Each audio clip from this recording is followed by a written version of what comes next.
এই রাজ্যের কালনাগিনীকে বিসর্জন দিতে হবে। এই রাজ্যের কালনাগিনীকে মমতা বন্দ্যোপাধ্যায়কে বিসর্জন যতক্ষণ না দেব ততক্ষণ এই রাজ্যের কোনো মা বোনেরা, কোনো নারী এবং কোনো নার্স, কোনো এবং কর্মী এবং ডাক্তার কেউ সুরক্ষিত পাবেন না, কেউ চাইছে মমতা বন্দ্যোপাধ্যায়কে আমরা টেনে হিজিয়ে এনাকে সুতরাং আমরা হাইকোর্টে নিয়ে আসবো। গুন্ডা বদময় ওইঙ্গা যত জিয়ারি নিয়ে এই পশ্চিমবাংলার খেলা খেলছে, উনি যে সামনে খেলছে সেই সাপ ওনাকে কিন্তু একদিন সবল মারবে। এই 26-এ ওই কাটমানি করার জন্য এবং টাকা আত্মসাৎ করার জন্য, তাই প্রতিটা নারী তার উপর হুমকি দিচ্ছে। হুমগার্ডকে আমি বলে দিচ্ছি, আমরা হুমগার্ড চিনবো না, চিনবো এই পুলিশ মন্ত্রী মমতা বন্দ্যোপাধ্যায় টেনে হিজড়ে হাইকোর্টে নিয়ে যাবো। সময় দেখলাম সিভিক ভলেন্টিয়ার সঞ্জয় রায় আরজি করে ঘটনার সাথে যুক্ত ছিল এবং আমরা উলুবেড়িয়াতে দেখলাম এক চিকিৎসক, মহিলা চিকিৎসককে কর্মরত অবস্থায় এক হোমগার্ড রীতিমতো শারীরিক নির্যাতন করলেন এবং ধর্ষণ ও মেরে ফেলার হুমকি দিলেন। কি বলবেন? এটা তো পশ্চিমবাংলায় স্বাভাবিক, এটা পশ্চিমবাংলা, এটা নিয়ে কোন রকমের মমতা বন্দ্যোপাধ্যায় যায় আসে না। এটা তো পশ্চিমবাংলা খুন, ধর্ষণ এবং সিভিক দিয়ে ব্যবহার করে রাজীব কুমার, বিনীত গোয়েল প্রতিটা মাতাকে ধরলে তবে ঠিক হয়। ওরা যে এই সঞ্জয় রায় কি 100-200-113 জায়গায় যখন মমিতাদির কামড়েছিল এবং 150 গ্রাম সিমিনাই পেয়েছিল, সঞ্জয় রায় না, ওখানে স্বয়ন ছিল সঞ্জীব ঘোষ, কিন্তু সেখানে সিভিক ভলেন্টিয়ার ওনারা মানে ওটা পরিচালনা করে। যেমন এই উলুবেড়িয়া হোমগার্ড দিয়ে, এটা কিন্তু ওখানকার আইসি কোথায় গেছে, সে আইসি একটা থানার মধ্যে সে কিছু করতে পারে, তাহলে ওর হেড আইসি, তাহলে ওর মূল ডিপার্টমেন্টে আইসিকে টেনে হিজড়ে হাইকোর্টে নিয়ে আসা উচিত। কারণ উনি একটা নারী, যে নারী ওনার চোখে চোখ রেখে মানে চোখ রেখে প্রশ্ন করবে, যে নারী সৎভাবে কাজ করবে, যে মহিলা একজন সততাভাবে কাজ করবে, যে মহিলা দায়িত্ব হিসেবে কাজ করবে, তাই মমতা বন্দ্যোপাধ্যায় এবং তার প্রশাসন, তার ত্রুটি চাটা প্রশাসন, তার ফেকাসা প্রশাসনগুলো ওনাদেরকে মারার হুমকি দেয় এবং মারার বার্তা দেয়। কারণ ওনারা তো জানে যে এইরকম যদি নারীরা থাকে, এইরকম যদি মহিলারা নার্সের বা এবং ডাক্তার দিদিরা থাকে, তাহলে পশ্চিমবাংলায় আর কাটমানিটা করতে পারে না। তাই কাটমানি করার জন্য এবং টাকা আত্মসাৎ করার জন্য, তাই প্রতিটা নারী তার উপর হুমকি দিচ্ছে। আমি ওই শিয়ালদা করে থেকে দাঁড়িয়ে বলতে চাই, যদি ওই দুর্গাপুরের মধ্যে যদি এইটা ঘটে না, তোমাকে টেনে হিজড়ে আমরা নবান্ন থেকে নিয়ে কালীঘাটে ফেলবার, কালীঘাট থেকে তোমাকে টেনে হিজড়ে হাইকোর্টে নেবো। মমতা বন্দ্যোপাধ্যায়কে বলতে চাই, আমাদের মূল মাথা হলো উনি তো পুলিশ মন্ত্রী, আমরা ওনাকে ধরবো আর কাউকে ধরবো না। ওই হুমগার চিনি না, আমরা চিনি মমতা বন্দ্যোপাধ্যায়।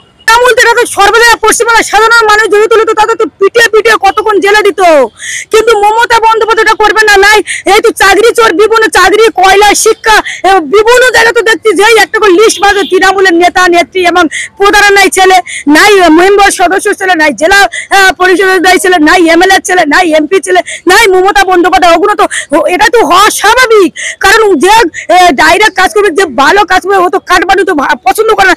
তাই খুনকারী মাস্তানগুলো নিয়ে মমতা বন্দ্যোপাধ্যায় ব্যবহার করে। তাই ওরা শুধু ওইটাই করে, ওরা ভোটও ব্যবহার করে, এইভাবে অপচার করে এই মাস্তানগুলো নিয়ে। এই উলুবেড়ের হোমগার্ডকে আমি বলে দিচ্ছি, আমরা হোমগার্ড চিনবো না, চিনবো এই পুলিশ মন্ত্রী মমতা বন্দ্যোপাধ্যায় টেনে হিজড়ে হাইকোর্টে নিয়ে যাবো। মমতা বন্দ্যোপাধ্যায়ের উপর ভরসা করে, উনি বলেছিলেন না আমি বদলা না, আমি বদল চাই। উনি এখন বদল চান, উনি এখন বদলা চাইতে একটার পর একটা বদলা, একটার পর কামদনি, বকটুই, হাঁসখালি, সন্দেশখালি, পাকচিক, শিবলিকান্ত, একটার পর একটা বললাম। খালি বলবে এটা ছোট ঘটনা, আমার বদনাম দিচ্ছে, জর্জরি শরীর তো থাকলে জর্জরি মোটা। আমি সেই মমতা বন্দ্যোপাধ্যায়কে বলতে অভিষেক, আপনার পশ্চিমবাংলার মানুষ, পশ্চিমবাংলার সাধারণ জন আপনাকে নিতে পারছে না। আপনি নেমে আসুন, দয়া করে আপনি নেমে আসুন, আপনি অনুরোধ করছি, আপনি নেমে আসুন। আপনি মমতা বন্দ্যোপাধ্যায় গুন্ডা বদময় ওইঙ্গা যত জিয়ারি নিয়ে এই পশ্চিমবাংলার খেলা খেলছে, উনি যে সামনে খেলছে সেই সাপ ওনাকে কিন্তু একদিন সবল মারবে। এই 26-এ ওই সাপের ফোনা খেয়ে উনি ওই নিজে ওনার গালে থেকে ফেনা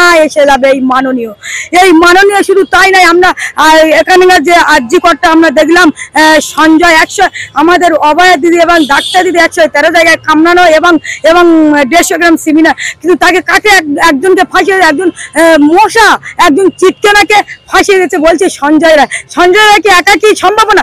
এখানকার মূল মাস্টার প্ল্যান হলো সঞ্জীব ঘোষ, প্রিন্সিপাল আর বিনীত গোয়াল, কিন্তু এইগুলো তো আড়াল করছে এই মমতা বন্দ্যোপাধ্যায়। কারণ উনি তো পুলিশ মন্ত্রী, যে তার মানে উনি যে কাটমানিটা খেত, এই কাটমানিটা আমাদের অভয়া দিদি, আমাদের ডাক্তার দিদি জানতে পেরেছে। তাই মমতা বন্দ্যোপাধ্যায় এই ধরনের নাটক আমরা দুর্গাপুরে দেখছি, কসবাই লক একটার পর একটা লারি, এবং আজকের আমরা দেখছি উলুবেড়ের ঘটনা।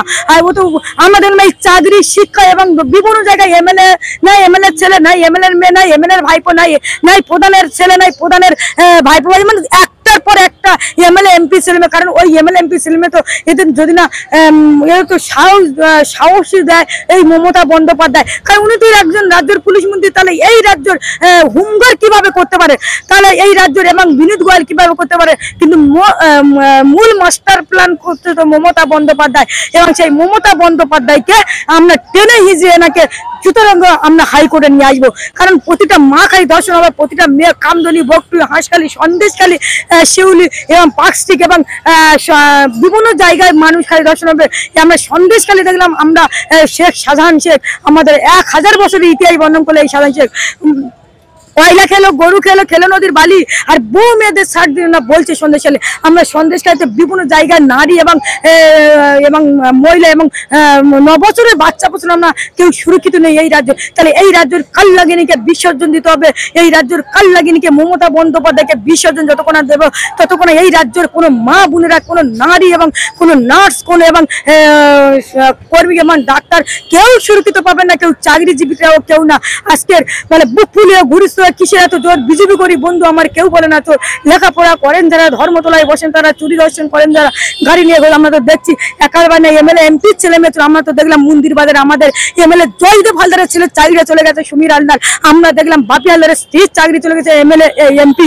আমরা দেখলাম বঙ্কিম হাজরা এমএলএ সাগরে বাড়ি এবং তার ভাগ্নির চাকরিটা চলে গেছে। আমরা প্রতিটা এমএলএ এমপি যেখানে একবার খাতা খুলবে দেখবে এমএলএ এমপি প্রধান সর্ব জায়গায়, কারণ এটা মমতা বন্দ্যোপাধ্যায়ের খেলা আর মেলা। এই ইতিহাসটা ওই ইতিহাসই করছে এই মমতা বন্দ্যোপাধ্যায়। ইতিহাস আমরা পড়ছি আজও পর্যন্ত কোন এই আজব ঘটনা নিয়ে এই মমতা বন্দ্যোপাধ্যায় আমরা উলুবেরের নাচটা যদি বা না শুরু করতে পারি, মমতা বন্দ্যোপাধ্যায়কে টেনে হিসেবে ওনাকে হাইকোর্টে নিয়ে আসবো।